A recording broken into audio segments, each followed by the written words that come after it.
Graça e paz para você que acompanha nosso estudo sobre o livro de Marcos. Hoje eu quero convidar você para nós estudarmos o capítulo 5. E antes eu quero fazer uma pergunta para você. Qual é o seu conceito de prisão? O que vem na sua mente quando você ouve essa palavra? Normalmente nós pensamos nas pessoas que estão lá na penitenciária, em algum assassino, em algum criminoso. Mas na verdade existem prisões fora desse sistema. Existem prisões aqui no nosso meio, no meio da nossa liberdade, nós podemos estar aprisionados. E no capítulo 5 nós vamos ver como Jesus lidava com pessoas aprisionadas.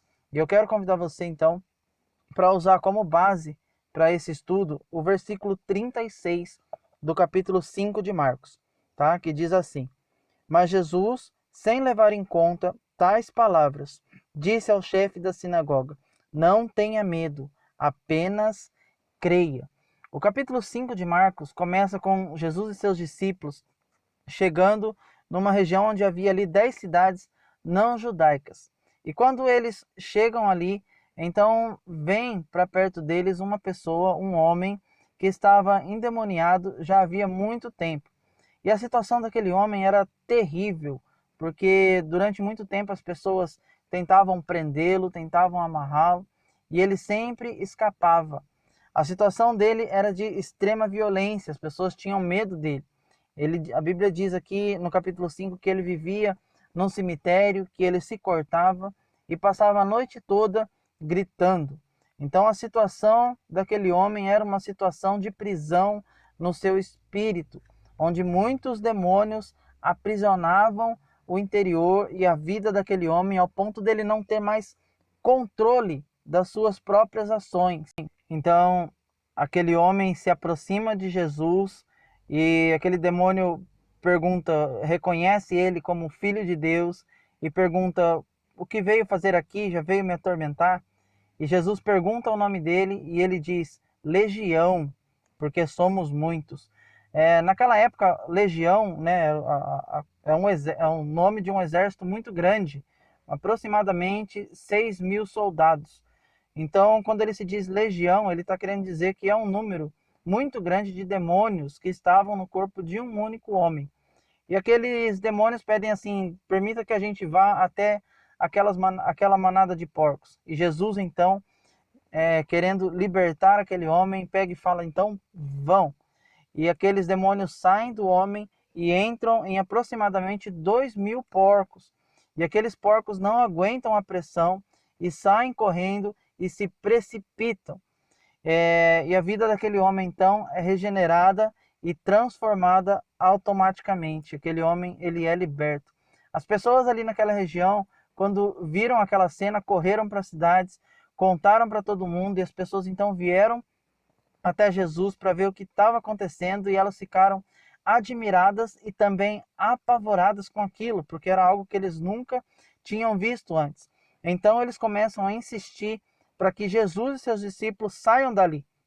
Eles estavam também preocupados porque Jesus simplesmente, né, na verdade os demônios, tinham matado praticamente mais de 2.000 porcos, ou seja, deu uma mexida na economia daquela região. Então as pessoas pediram para que os discípulos, Jesus e os discípulos saíssem dali, porque eles estavam mais preocupados com a sua situação financeira, eles estavam mais preocupados com as coisas, com os porcos, do que com a vida daquele homem que foi liberto. Mas Jesus, ele se preocupou com aquele homem, com a libertação interior e espiritual daquele homem. E quando Jesus e seus discípulos começam a ir embora, aquele homem que foi liberto chega até Jesus e pede para se tornar um dos seus discípulos. Ele quer acompanhar Jesus. Mas Jesus pega e diz para eles: não, você vai para sua casa e vai contar tudo o que aconteceu com você. Aquele homem então vai para casa, começa a pregar o evangelho, a pregar o que aconteceu com ele e também a pregar em toda a região. Ele foi o primeiro missionário no meio daquelas 10 cidades. O testemunho pessoal de transformação no meio daquele povo. Enquanto Jesus voltava para o barco, muita gente então começou a se aglomerar e no meio daquela multidão apareceu um homem desesperado. Esse homem era Jairo e estava procurando Jesus porque a sua filha de 12 anos estava a ponto de morrer. Ele estava com um desespero tão grande que ele simplesmente deixou de lado a sua posição. E sendo o chefe da sinagoga, ele não podia pedir ajuda para uma pessoa fazer algo que só Deus podia fazer, que é realizar um milagre, uma cura. Jesus então não prolonga a conversa e Jesus vai até a casa de Jairo. Só que no meio do caminho, uma mulher, a Bíblia conta que uma mulher que também já estava há 12 anos sofrendo com fluxo de sangue, ela ouve falar de Jesus e decide ir até Jesus. O fluxo de sangue, gente, fluxo de sangue é uma menstruação contínua, porque o sangue ele podia tanto purificar, por isso que tinha os sacrifícios de sangue, mas o sangue também poderia tornar alguém impuro. E aquela mulher com esse fluxo de sangue há mais de 12 anos, isso significa que ela era considerada impura durante todo esse tempo, por causa dessa doença. Uma mulher comum, sem essa doença, durante o seu período menstrual, ela não poderia ter relações com seu marido, porque ela estava num período que ela era considerada impura. E as mulheres assim, elas não podiam sair para a rua, elas não podiam tocar nas pessoas, porque senão elas também tornavam as outras pessoas impuras. Isso quer dizer que durante 12 anos aquela mulher não teve um afeto, aquela mulher não teve um abraço, provavelmente ela já não tinha mais marido, não é? Então foram 12 anos em que ela investiu tudo que ela tinha, seus recursos financeiros, atrás de cura, e ela acabou vivendo numa prisão emocional, porque ela não conseguiu mais, durante esses 12 anos, ter contato. Você imagina, nós estamos em quarentena, num período que nós não podemos sair de casa para quase nada, e nós já estamos ficando desesperados. Mas aquela mulher estava vivendo a sua quarentena, a sua prisão, há mais de 12 anos. Então, quando ela ouve falar de Jesus, ela põe algo no coração dela. Ela diz assim: se apenas eu tocar na orla do seu manto, eu sei que eu poderei ficar curada. De alguma forma, ela creu que aquele homem que estava passando por ali era o Filho de Deus, era o Messias que havia sido prometido. Então, ela decide se arriscar.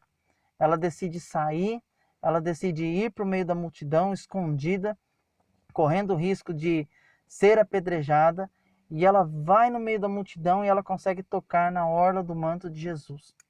E ali acontece algo que, se você ler, parece que Jesus fez um milagre sem querer, porque aquela mulher foi curada instantaneamente. E Jesus então pergunta assim: quem me tocou? Os discípulos então começam a perguntar: como assim, mestre? Quem te tocou? Dá uma olhada aqui quantas pessoas tem. Então Jesus pega e fala assim: não, mas alguém me tocou de uma maneira diferente, porque saiu virtude de mim. Claro que não foi um milagre sem querer, mas Jesus percebeu a fé daquela mulher. Jesus percebeu que alguém lhe tocou com uma intenção diferente. E Jesus então olha para aquela mulher e fala assim: vai em paz, a tua fé te salvou. É claro que a medicina pode fazer muito por nós, mas quando a medicina não puder tocar a mais profunda das nossas doenças, inclusive a doença interior, a fé pode nos levar a essa cura. E foi isso que aconteceu nesta cena maravilhosa. Jesus então, como a gente disse, ele não fez um milagre sem querer, mas ele quis saber quem me tocou com tanta fé. E enquanto eles ainda tinham essa conversa, enquanto Jesus ainda estava ali com a mulher, Jairo estava ali meio que na expectativa, talvez pensando assim: eu querendo chegar logo porque a minha filha está morrendo e as pessoas atrapalhando.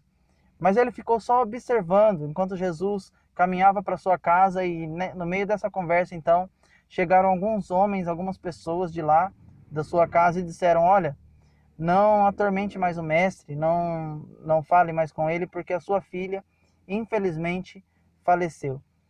Antes que Jairo pudesse esboçar alguma reação, Jesus chega para ele e fala assim: não tenha medo, creia somente. Isso está lá no versículo 36 que a gente usou como base. Não tenha medo, creia somente. Então eles vão até a casa de Jairo e Jesus então separa alguns discípulos e os pais e vão até o quarto onde a menina está. E ao chegar ali, as pessoas já estão com o funeral praticamente preparado. Até as pessoas que são contratadas para tocar no velório já estavam ali.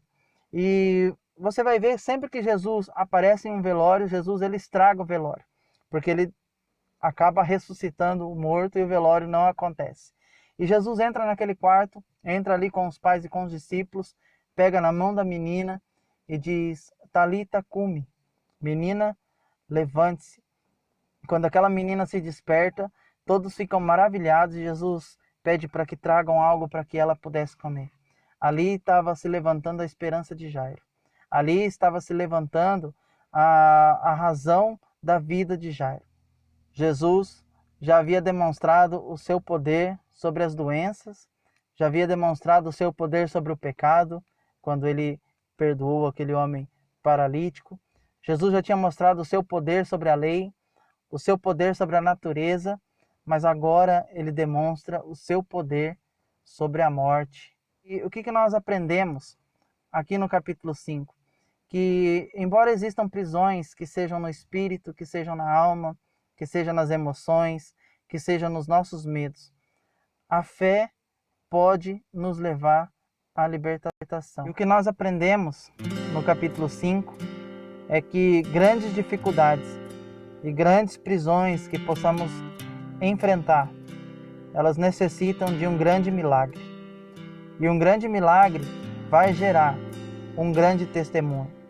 Aquele ex-endemoniado, agora discípulo, aquela mulher que estava com fluxo de sangue, agora curada, e Jairo, antes com medo de perder a sua filha. Esses três agora são os maiores testemunhas dos milagres de Deus naquela região. E aquelas 10 cidades puderam conhecer o poder de Deus e que o Senhor estava no meio deles. Por isso, a grande lição é: não tenha medo, creia somente. Fiquem com Deus.